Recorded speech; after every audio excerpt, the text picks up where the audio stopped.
Hello everybody, मैं मोहम्मद हसनैन अहमद। मेरा YouTube channel maths by Hasnain में आपका स्वागत है। जैसे कि मैंने इससे पहले आप लोगों को अपने यूट्यूब चैनल की मदद से आप लोगों को बेस से पहले एसिड के बारे में चर्चा कर चुका हूँ।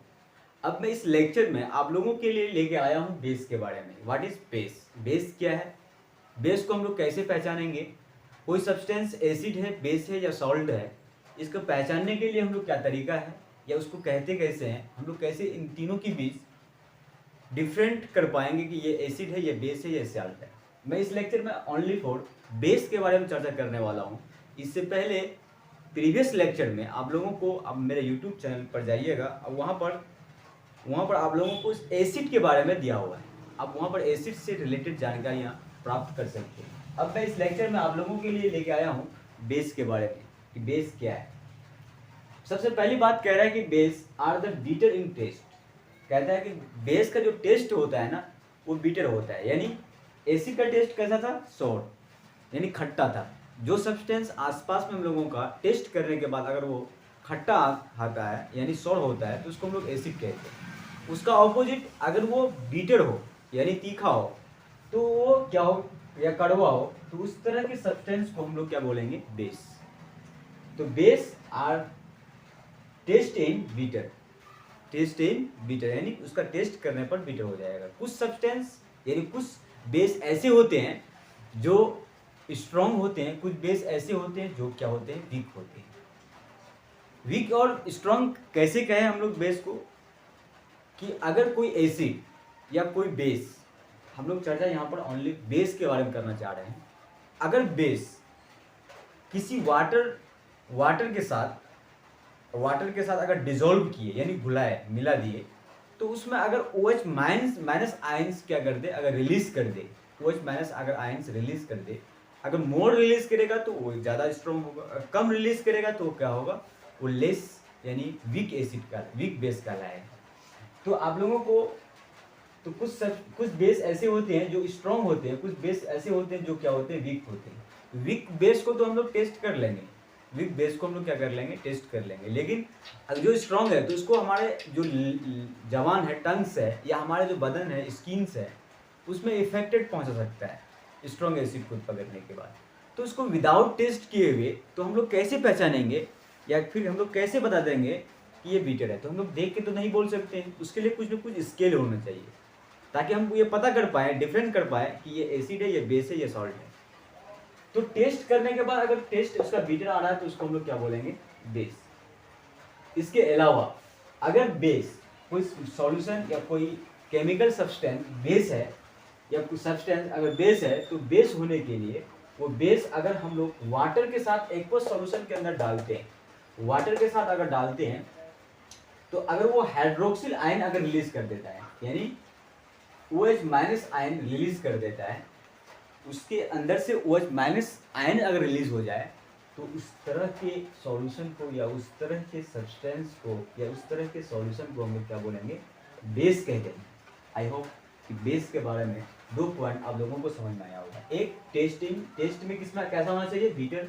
दूसरा, हाइड्रोक्सिल आयंस अगर रिलीज कर रहा है तो उसको हम लोग क्या बोल देंगे? बेस। दूसरा, और हाइड्रोक्सिल आयन कब रिलीज करेगा? जब वाटर के साथ अगर क्या करेंगे? डिसॉल्व करेंगे, तब वो क्या करेगा? OH माइनस आयंस रिलीज करेगा। और एसिड क्या करेगा? H प्लस आयंस रिलीज करेगा। तीसरा पॉइंट है कि base solution are react with acid. अगर कोई बेस है, अगर वो एसिड के साथ रिएक्ट कर रहा है, एसिड के साथ अगर रिएक्शन करता है, तो produce the salt and water. तो वो क्या पैदा करता है? Salt and water. For example, हम लोग इस पॉइंट को समझना चाहते हैं कि तीसरा पॉइंट ये क्या कहना चाह रहा है बेस के बारे में। Base solution react with acid. तो बेस में हम लोग एक बेस ले लेते हैं, जैसे एक HCl एसिड के साथ रिएक्शन करवाना है, तो हम लोग बेस में ले लिए NaOH। तो ये बेस, इसको हम लोग बेस बोलेंगे। कारण है कि इसमें OH माइनस आयंस प्रेजेंट है। अगर OH माइनस आयन यानी कहीं पर किसी मॉलिक्यूल के साथ अगर आपको OH माइनस आयंस अगर पता मिल जाए, तो उसको हम लोग क्या बोल देंगे? बेस। और अगर H प्लस आयंस अगर मिल जाए, तो उसको हम लोग क्या बोल देंगे? एसिड। यहाँ पर एसिड है ये, और ये NaOH यानी सोडियम हाइड्रोक्साइड और क्या है HCl यानी हाइड्रोक्लोरिक एसिड। हाइड्रोक्लोरिक एसिड और सोडियम हाइड्रोक्साइड के बीच क्या हो रहा है, रिएक्शन कर रहा है, यानी बेस रिएक्ट कर रहा है किसके साथ, एसिड के साथ। तो क्या होगा, कह रहा है कि base solution react with acid, अगर रिएक्शन अगर एसिड के साथ कर रहा है तो प्रोड्यूस, वो पैदा करता है क्या, the salt and water, by product में क्या मिलेगा, वाटर। तो NaOH रिएक्शन कर रहा है एसिड के साथ तो बन जाएगा NaCl प्लस H2O। इसका मैकेनिज्म समझने का कोशिश करते हैं कि ये बना कैसे, कि Na यहाँ पर एक क्या है, मेटल है, और Na क्या करेगा, यहाँ पर H+ आयंस जो है, इसके पास भी H+ आयंस है, यानी हाइड्रोजन के पास भी H+ आयंस है, और इस बेस में Na के पास भी क्या है, H+ आयंस है ये, और यहाँ पर इसको तोड़ेंगे तो Cl मिलेगा। तो Na+ और Cl आपस में क्या करेगा, रिएक्ट करेगा, क्योंकि प्लस ये जो Na है, ये Na रिप्लेस करना चाहेगा किसको, H+ आयंस को। जब ये रिप्लेस हो जाएगा तो बचेगा क्या, Cl-। तो Na प्लस Cl आपस में जुड़ के क्या बन जाएगा, NaCl। आई होप कि ये NaCl कैसे बना आप लोगों को समझ में आया होगा। यानी HCl में दो आयंस है, एक H+ आयंस है, एक Cl- आयन है, और NaOH में दो आयंस है, एक Na है और एक क्या है, OH- आयंस है। तो Na रिएक्ट किसके साथ करेगा, प्लस है तो माइनस के साथ माइनस को ढूंढेगा, तो Na रिप्लेस कर देगा किसको, हाइड्रोजन आइटम को। इसलिए रिप्लेस करेगा क्योंकि सोडियम ज़्यादा रिएक्टिव एलिमेंट्स है और हाइड्रोजन कम रिएक्टिव एलिमेंट्स है। तो ज़्यादा reactive element more reactive element less reactive element के प्लेस को रिप्लेस कर देता है, यानी हटा देता है।